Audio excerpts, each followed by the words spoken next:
다 가상크니 나는你们系列的那么之前呢，我们花了这个4堂课的时间呢，才终于讲完了这个相关的司法的背景、历史和源流。今天呢，就真的是要开始讲这个达波司法了。那么这一次用的这个论点呢，是出自于达波教研集中标题有司法总社这么的一篇。那么之前这一篇也发给各个佛学院了，所以也请大家现在就看着这个教本然后听课。所以在这个经典当中说，论点中说，南无咕噜，法去法，法入道，道解惑，惑显智。所以首先呢是提到了南无咕噜，那这是梵文。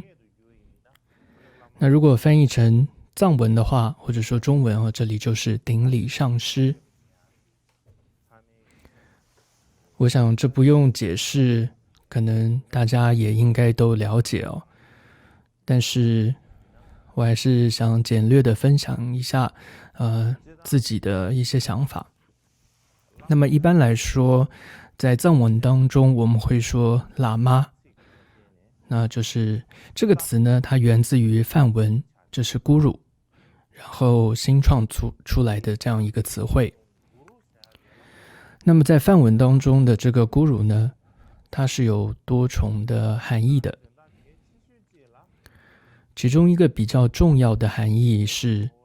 很重的、沉重，或者说这种重量的一个意思。所以也就是说，能称为咕噜，就是喇嘛上师的人，通常是很有分量的人，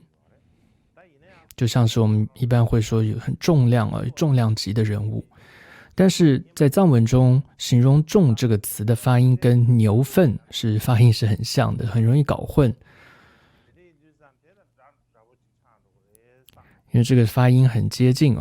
所以很容易可能会搞混。所以呢，在藏文当中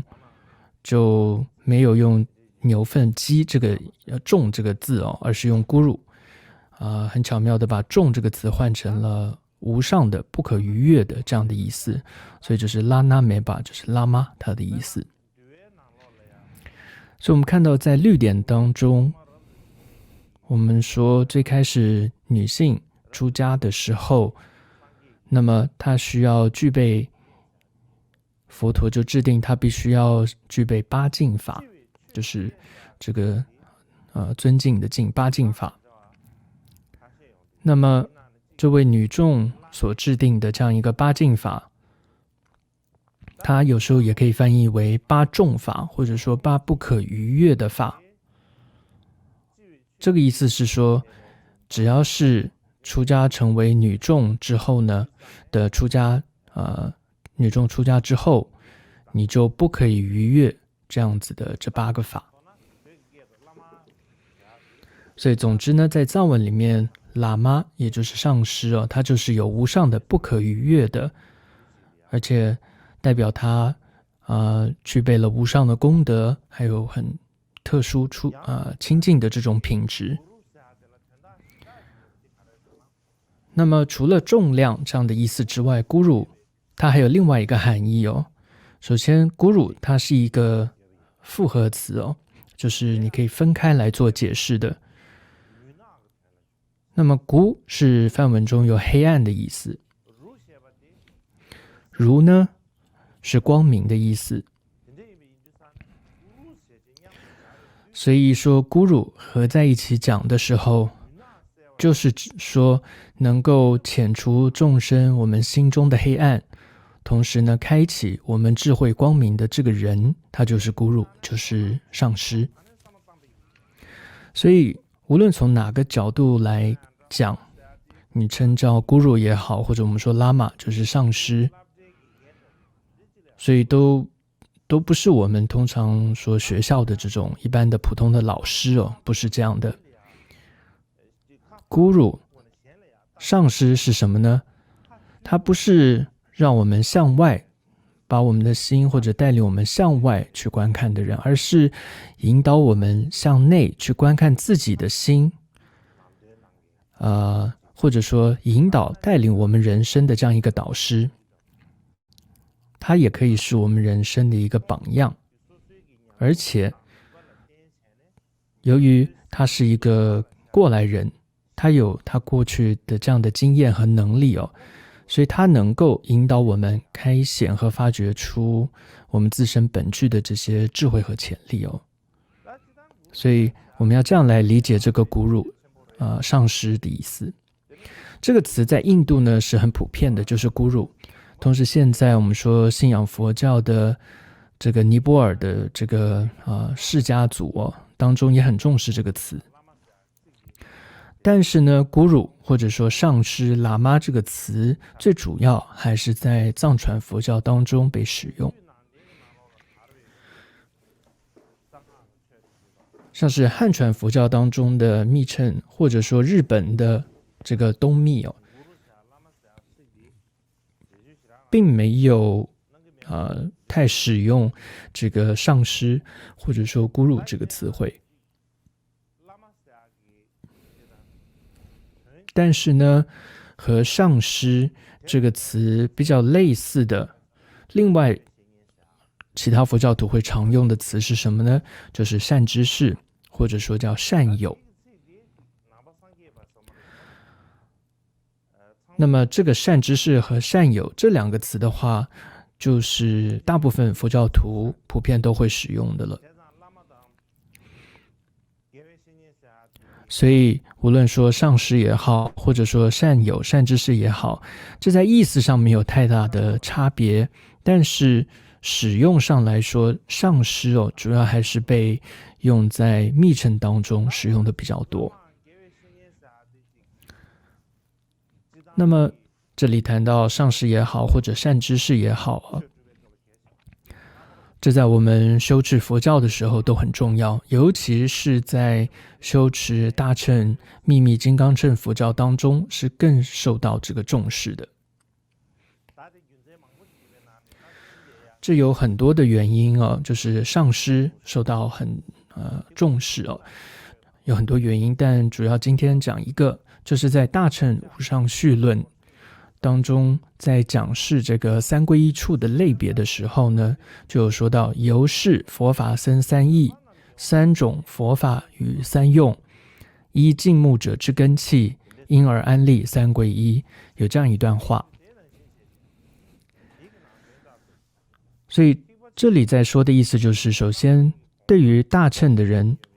因为他们的终极目标是成佛，所以为他们开示出皈依佛佛宝。第二个呢，独觉的话，因为他们是最后一次转世当中，他们没有依止这种人类的老师而是独自一人，譬如说在坟场当中看到这个尸体而受到启发，所以他们了悟到这种叫逆次还灭的缘起，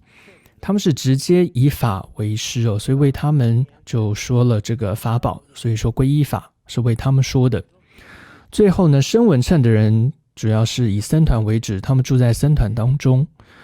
而他们闻思修的功德呢，主要也都是依赖这些僧团的这些如法的修持的这些友伴僧人才能够修成的，所以因此为他们会说皈依僧宝。所以总之呢，就像平常我们会说解释三宝的时候会说指示道路的人是佛宝，那道法就是法宝，那么修持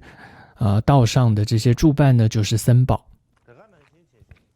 所以总之呢，我们现在来讲真正在带领我们指导我们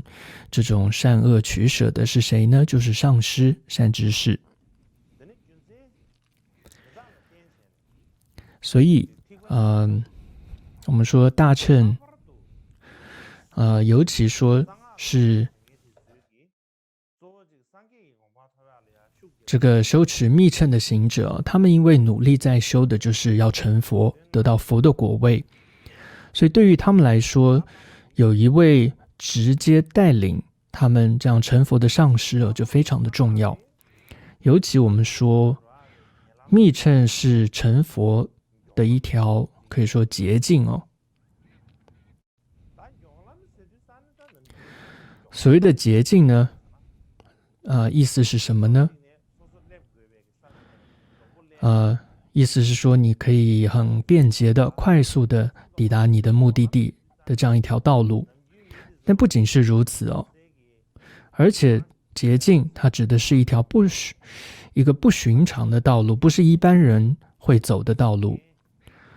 所以其实没有很多人走过这条路，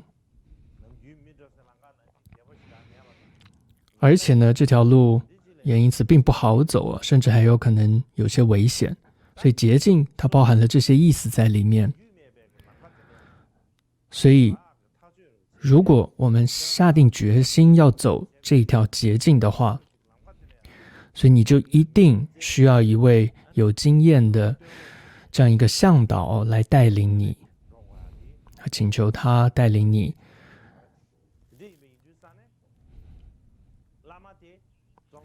所以这里我们说上师呢，他就是带领我们指引出我们这一条成佛捷径的这个导师就是这个向导，就是上师。所以谈到密乘的这样一个修持你就可以看到它的重点在什么呢？就是在打破我们各种的常规或执着。所以尝试要从当中处理出来是非常重要的。所以在修持密乘的时候，你必须要从你本有的一般世俗的思维、行为和这种概念当中要突破出来。所以举个例子来说，要突破什么呢？比如说有一个例子是将上师看作佛陀。通常我们会觉得佛陀是什么呢？是就像是一个这个高高在上的一个像神一样的这样子遥不可及的一个对象叫做佛。但是你看密乘在教导我们，他却告诉我们一个观念，说上师就是佛。也就是说在我们现在眼前的和我们一起生活的吃喝的这个人就是佛，这是密乘告诉我们的。你这样一听之下，你会觉得这样的说法很奇怪，好像难以接受。但事实上，密乘它本身就是要让你难以理解，觉得奇怪。如果说这些说法都是很平常的，谁只要一听到都容易理解的话，大白话的话，那其实也就不需要保密了，不是吗？那就对别人所有人都可以说了，因为大家都可以听得懂，那就不用叫密乘了，你就不需要特别称之为密乘了嘛。当然讲回来，这里很重要的一点，意思并不是说就将所有人都视为佛陀，都称为是佛陀，不是这个意思。名称它就是个名称，要加在谁的身上都可以。你可以称一个俗人为圣者，一个人类为动物，或者称一个西方人为藏人等等。所以重点，所以名称只是个名称，所以重点还是实际的含义是什么很重要。所以这就是为什么在许多密典当中，像事实法、五十颂当中都会特别强调说明，我们要视为佛的上师，他要具备什么样的条件和功德。所以而且强调我们一定要依这些去做判断，上师有没有具备功德。如果上师具备这样的功德，就依止他为上师；如果不具备功德，就请不要依止。所以可以看到在这些序典当中都不断的这样强调提醒我们，不然很多时候我们因为没有观察就依止到了不具德的上师，可能会有这样的情况。话说回来，如果我们发现某位上师在经过我们观察后，发现他的确具备这些序典中提到的功德和条件的话，那么我们就一定要敬重他，并且要珍惜他，并且真的要把他当成是如佛一般的这样的敬重他。如果我们不敬重他的话，这会是一个很大的损失的。举个例子来说明哦，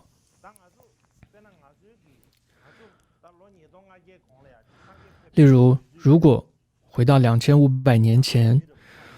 我们是当时的某个印度人，那这时候如果我们又在佛陀的面前，我们是会怎么看眼前的这个人？我们会把眼前的这个佛陀看成是上师呢？还是真的看出他就是佛陀呢？还是呢，他就是一个普普通通、一个不起眼的人呢？不一定的，谁都说不准的。然而，的确我们在历史上看出有一些记载说，当时呢是有人认出他是佛陀，把他当佛陀看，但也有很多人认不出来，没有把他当佛陀看。也有人喜欢他，也有人不喜欢他。所以这里我想说的是所以当时的人见到的佛陀和我们现在能够见到的具德的上师有什么区别？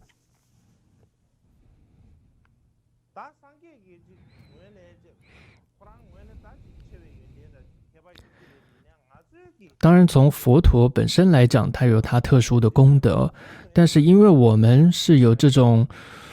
因为我们的无明烦恼，所以每个人见到的是不一样的。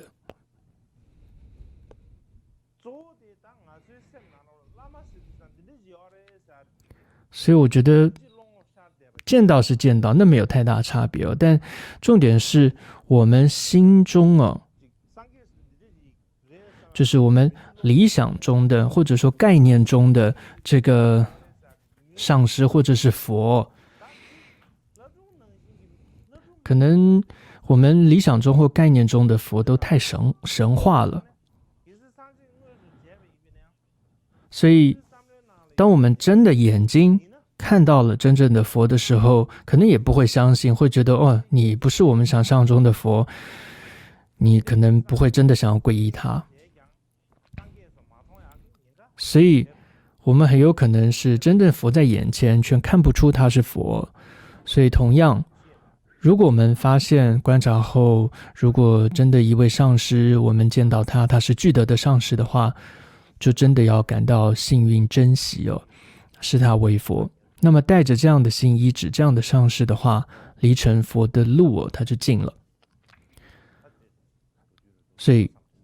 这是我一直想说的，这上师很重要的一段话。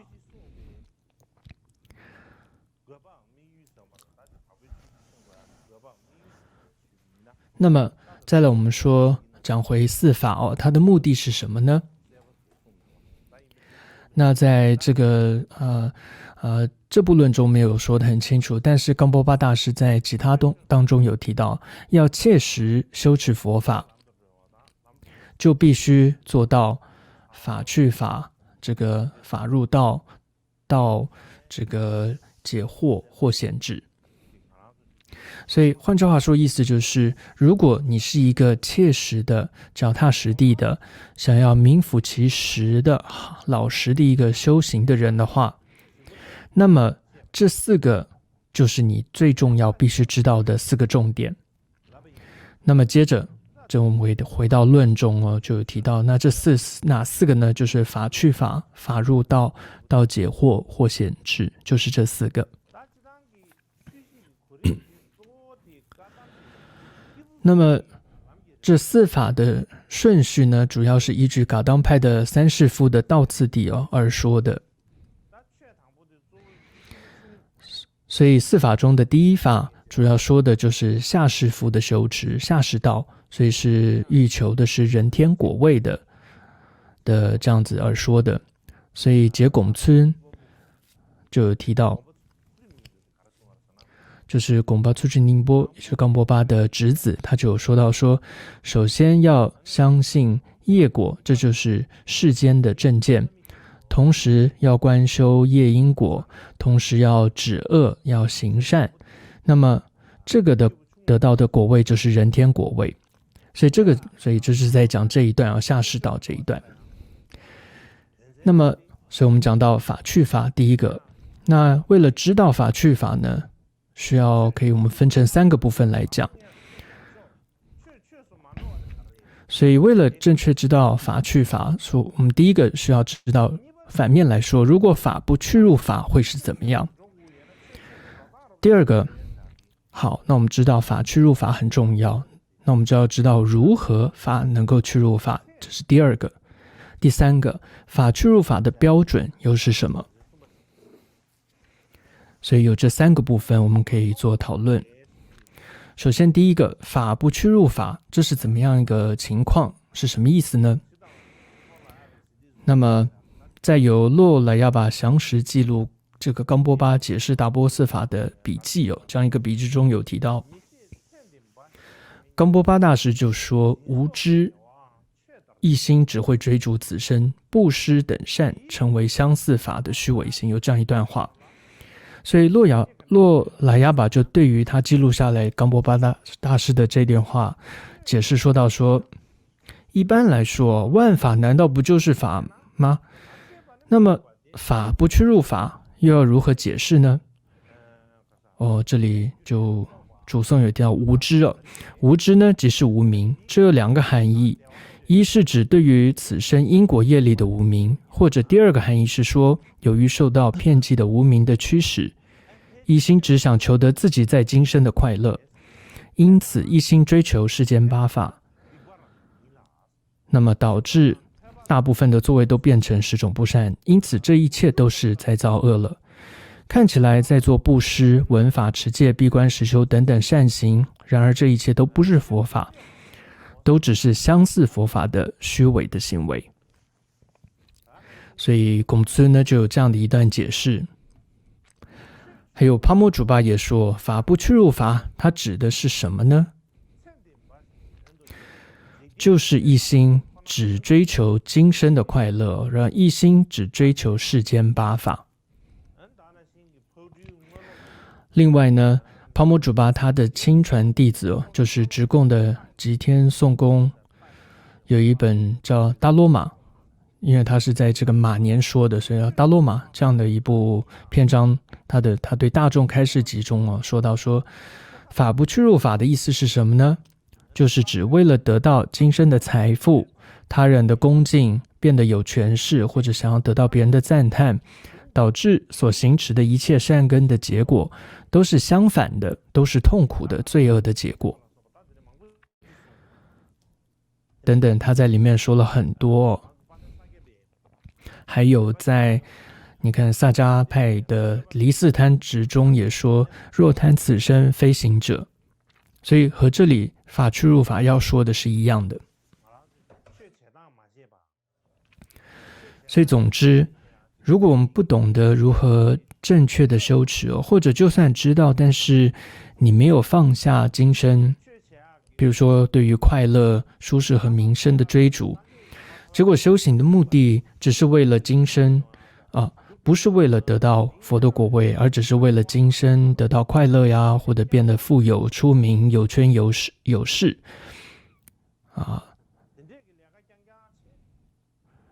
在做的都是这些事情，然后也想听到别人赞叹，哇，他很厉害，他真有本事，他真的是很有名的修行人等等等等。其实现在这种时候最糟的状态就是你自己还真的以为自己就是个修行人这样其实就是在欺骗自己，也是在欺骗别人。那么到了临终的时候，如果发现自己什么修行都没做到，你都想不起来我做了这个修行还是那个修行的话，这样的情况就是法没有去入法的意思。所以总而言之呢，就是如果你自己的心如果被今生的快乐、舒适和各种名声等等诱惑欺骗的话，就是法不去入法的这个征兆。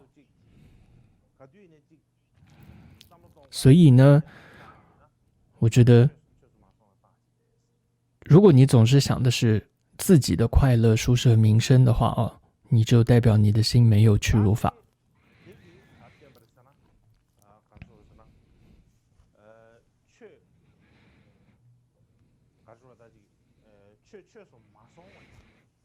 所以这是第一个，就是法不去入法。那么再来，法要如何去入法呢？它有2个部分哦。第一个是思维死亡无常而让你法去入法，第二个是思维业力因果还有轮回的过患而让你法去入法，就在论中有这样子的。所以首先第一段哦，它的内容是什么呢？若欲令法去法，因反复观想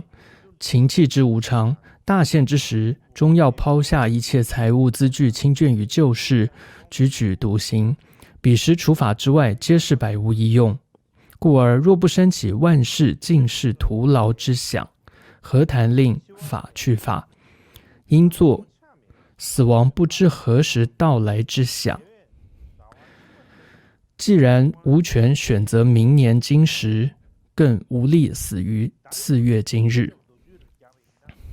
那么这里简单的解释一下，就是说，如果你要做到法去入法，就要多去思维这个众生情气的情世间的无常，还有气世间大自然的无常。还有当你临终大限来到的时候，你一切的财物啊、资具啊、亲眷啊、旧事等等都要抛下的，你是句句独自一人要独行的。彼时除法之外，只是那个时候除了佛法之外，其他都没有用。任何刚刚说到这些东西、人物也都帮不了你。所以若不升起万事尽是徒劳之想哦，怎么可能做到法去法？所以换句话说，就是世间的一切的事物，你都要知道它都是白忙一场，都是徒劳的。你如果没有升起这样的想法，你不可能法去法。同时你要多去思维，死亡不知何时会到来。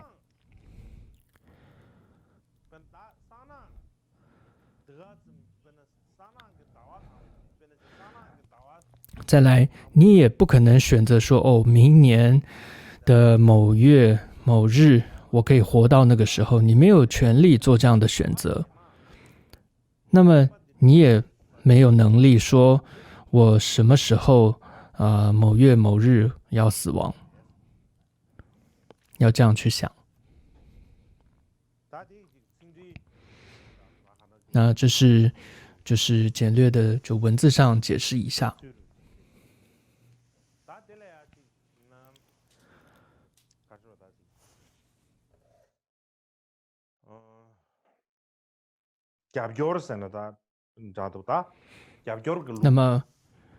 那么针对这一段，我想提一些这个这些祖师或经典中怎么说，来帮助我们了解哦。当然我也不可能把所有我看到的都讲出来，因为太多了。但是跟那样去讲也没什么太大的用意哦。但是比较重要的，我想提一下。举例来说，像泡沫主吧他就曾经说过，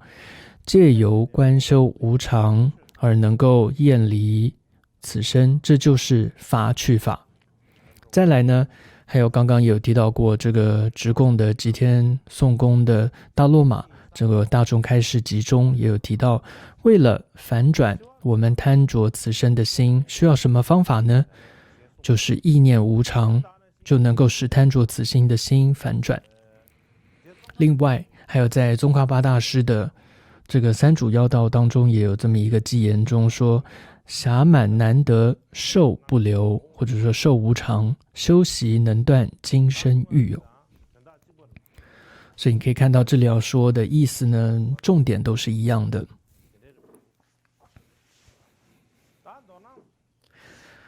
所以总之呢，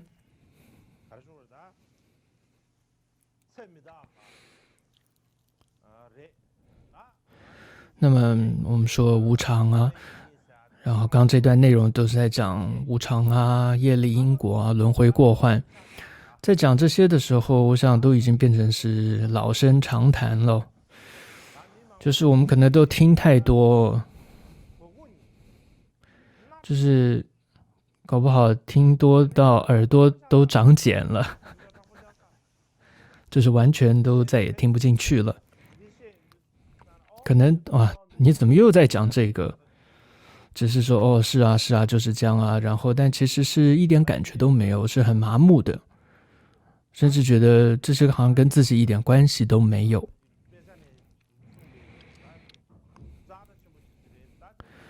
所以的确呢，经典当中的说的这些是很重要，但是有的时候我们却很难就是跟自己结合在一起哦。所以我想可能以现代的一些说法来讲讲看，或许有一点这个帮助。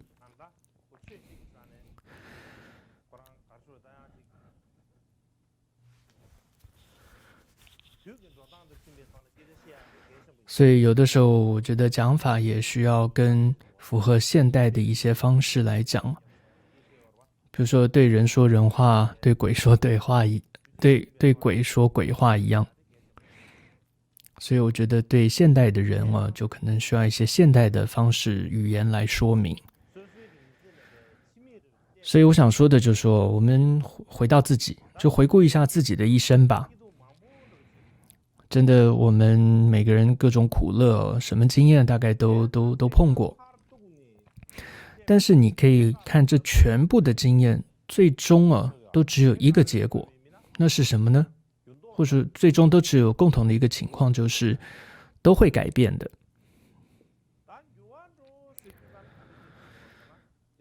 那改变的意思是什么？就是和以前不同了。那从好的角度来说，我们每天就都是崭新的一天，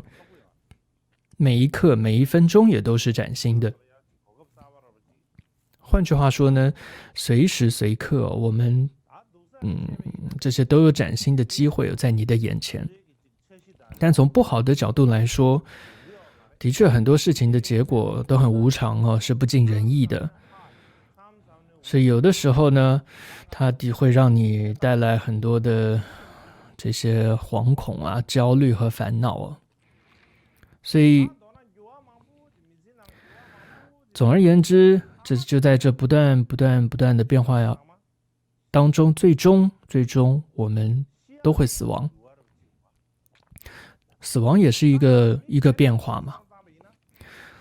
从个人的角度来说，谁都不想死嘛，都希望长寿健康，都不想死。但换个角度来说来想，从整个地球的角度来想，如果这个几十亿人，好像70多亿人都不会死的话，还活着，不仅活着，而且还继续传宗接代的话，那会变成什么样子啊？那可麻烦喽，衣服啊、食物啊，还有居住的空间啊，绝对都是不够的。甚至最恐怖的情况，可能会变成人吃人，或者人要爬在人的身上了，这是很恐怖的状态了。所以呢，我们说，所以死亡是什么呢？的确，人是不能说得死啊，人是会死的。它是有原因的嘛。但是呢，我们谁都没有死过，换句话说，没有人死过又回过来的，所以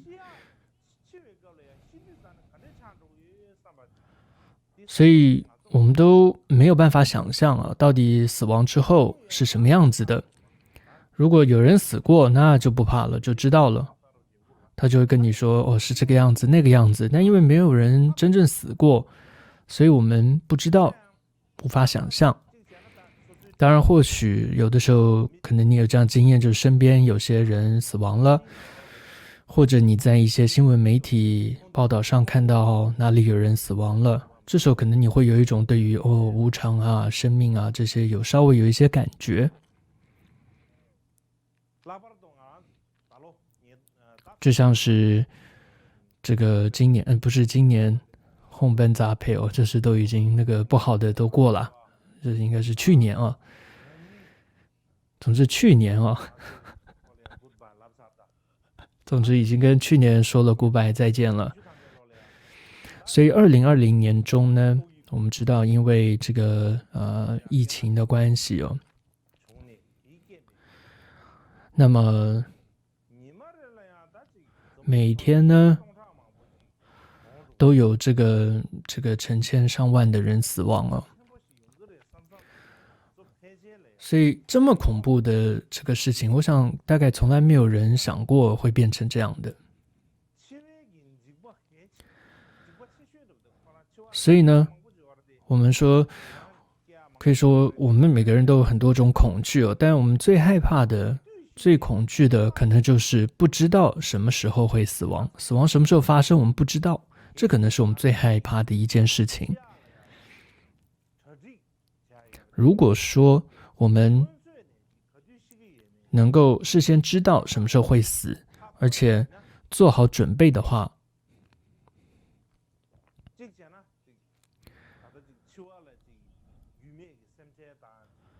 或许我们就对于死亡就不会有太多的担心了，就会少一些了。这是什么意思呢？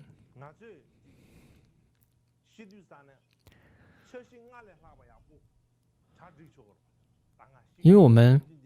如果我们知道何时会死，我们当然就会做更好的准备。同时呢，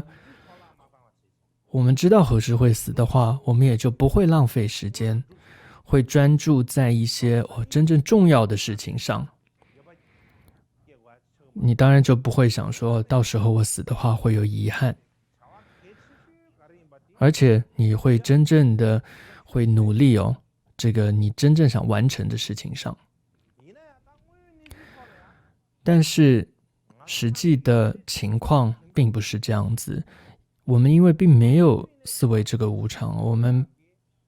并没有这样做到。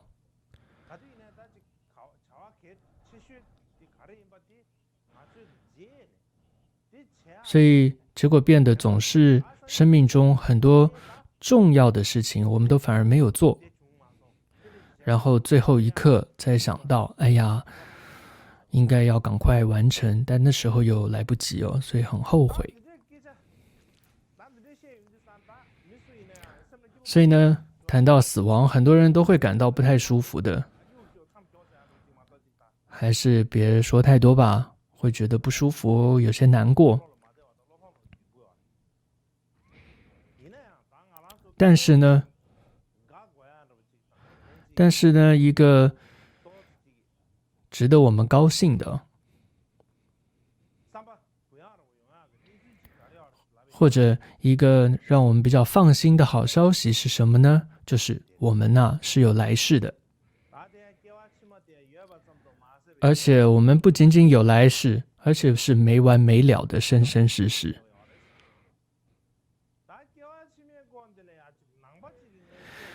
所以谈到轮回啊，或者说来世哦，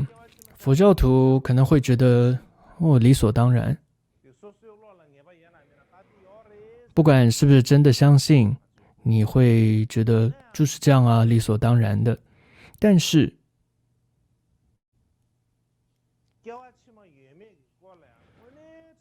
我们对于这个轮回哦，到底真的有这个静下心来过，然后好好的思维过吗？我想可能没有哦。我们口头上都会说有轮回有轮回，但真的你有没有静下心来好好的去想过，有这样去想过吗？我想大概没有。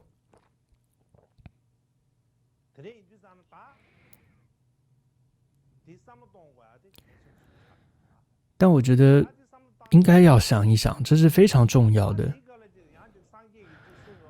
当然，在想这一些轮回的时候，先不要去谈佛陀怎么说，经论中怎么说。我们要做的思维是你自己去想一想，去分析一下，要一起想一下，我们是真的死后有来生吗？我觉得这样想一下是非常重要的事情，思维一下。不然我们常常都会说，对啊，佛陀这么说，经论这么说，然后就相信了。但自己经验上并不是因为自己去思维而相信的。别人的经验再怎么说都不是你的经验，他们的说法也都不是你经验之下的说法。所以很多时候我们说思维佛法的时候，在思维的时候都必须回到你自己身上，你为什么相信，你是怎么想的，这个很重要。所以当我们这样一想我们可能会有几种结论，或者说可能你会有几种想法。第一种想法你会有的就是没有来生，没有轮回的，没有。我想了半天都没有，就是没有。人死了呢，就是这个灯尽灼灭一样，什么都没有都完了，没了。这是一种想法。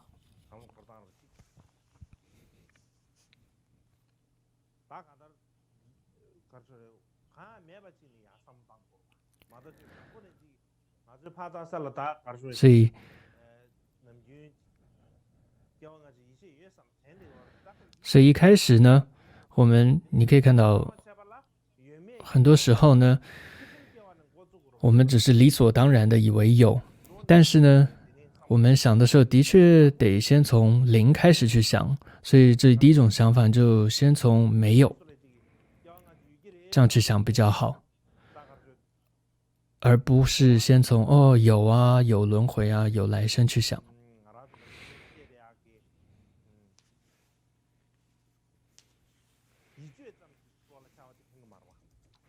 因为你从有来生去想，那搞不好只是你从小听说的一些概念上去想，那其实并不太好。所以你还不如先从一个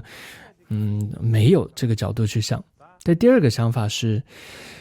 就像有些宗教会提到的这是什么末日审判的一些观念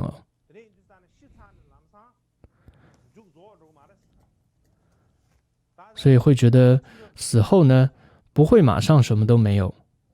而是先会被带到这个审判的地方，然后呢再看是要上天堂还是下地狱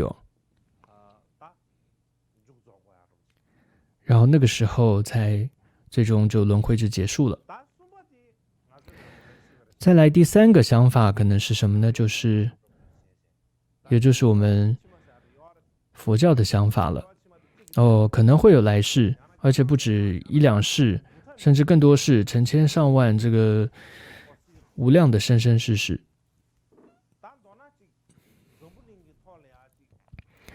总而言之呢我们会看到我们地球从古至今有很多科学家呀、思想家呀，或者说各种的宗教家，他们共同都有关注的一个问题是什么呢？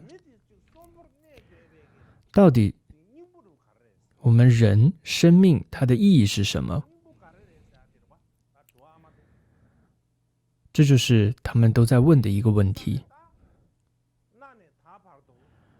所以从古至今你会看到，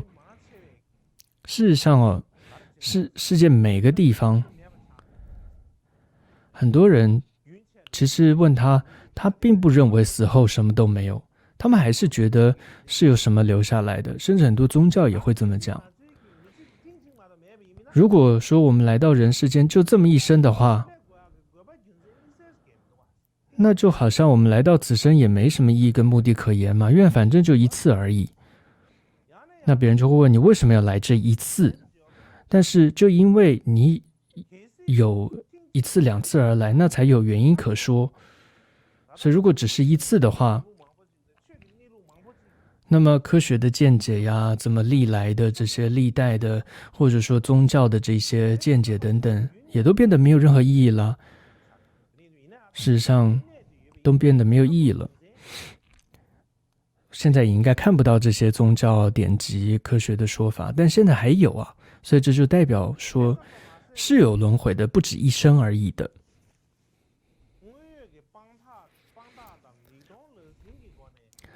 而且不仅如此哦，现在其实也有很多很多的这些科学家哦，他们在对于轮回呢进行这些研究调查，那么是真凭实据的这样在做这些调查。他们也说，现在说人死后什么都没有，是说得太早了，不能够太早下论断。他们不仅是这样子说，而且他们继续的在研究说有没有轮回，或者死后是怎么样。所以总之呢，回到我们自己哦，说我们真的100%相信有来生吗？也不见得有。就算佛教徒理所当然觉得有来生，但真内心中也不见得100%相信。但是呢，在我们每天的生活当中，到底有没有来生的这样子的一个想法，还是需要有的，我觉得是很重要的。举例来说，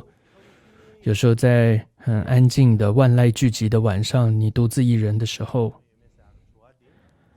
你都应该要去想一想，你也可能会想到，我有没有来世？或者说在某天早上，这个阳光和煦的一个早晨，你也应该要想一想死的时候，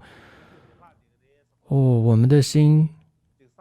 事是不是还会留下来，还会延续下去？很多在这种时候，我们可能都会这样想到一点。其实现在很多人很多科学家也在研究说这种濒死经验就是说很多就是他可能心跳停止啊，或者一些死亡的征兆出现，但他最后又回过来，有这些濒死体验。所以他们也写了许多，他们做了许多的研究跟观察。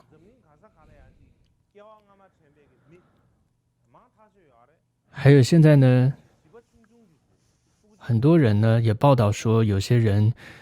尤其是非常幼小的一些儿童他能够回忆起前世的事情。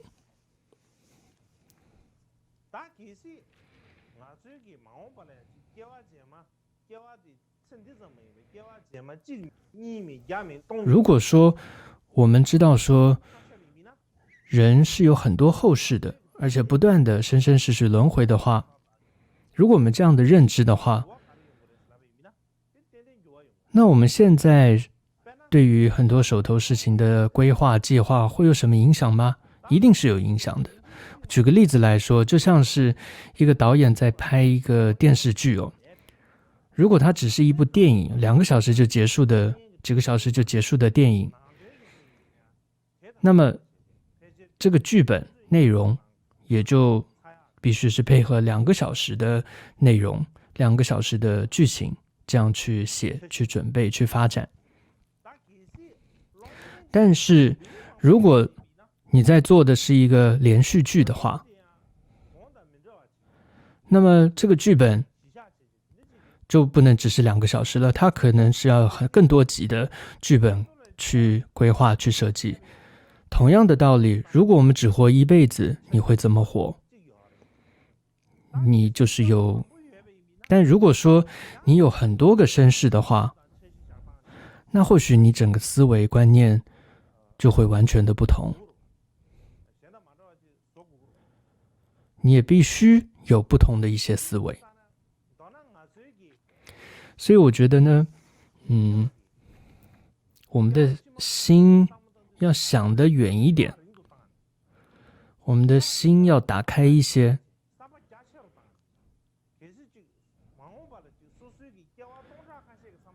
所以如果在几千万个后世之后，有一天你能够回顾今天的话，你会回想，我这一辈子好像时间很短很短，你会觉得自己很渺小。这种感觉像是怎么样呢？举个例子来说，就像是我们地球它是太阳系中的一个星球而已，它也不是一个大星球，是太阳系中的一个小星球。然后再来呢，在银河系当中呢，又有好像1000多亿个这种太阳系。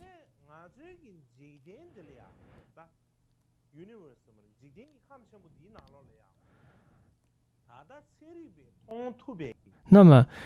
现在对于我们这样的一个银河系，有科学家能够算出来的宇宙中有多少个银河系呢？有2万亿个银河系。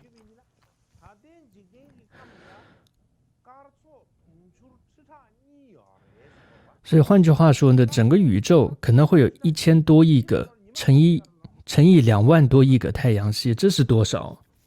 所以有类似我们这样的太阳系有多少个？太多了，这根本没有办法去算了。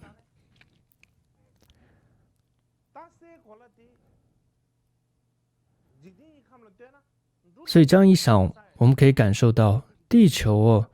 到底真的是很渺小。我们居住的这个地球，连个灰尘都算不上。从整个宇宙当中来看，我们连个灰尘都算不上。所以我们自己这个人又在当中又是更细小的。所以总之呢，我们的心要放大，去看我们的今生今世，或者看我们的轮回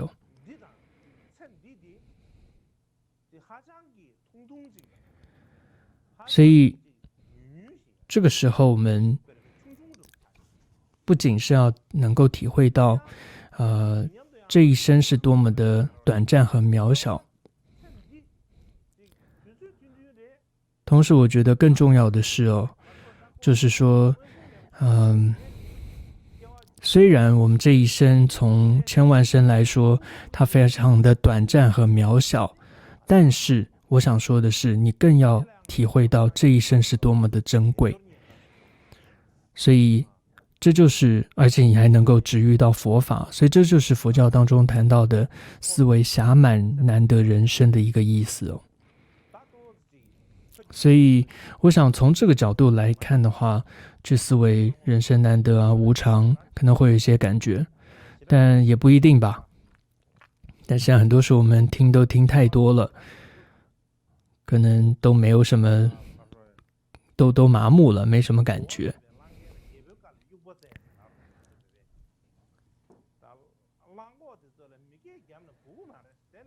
就像是对牛弹琴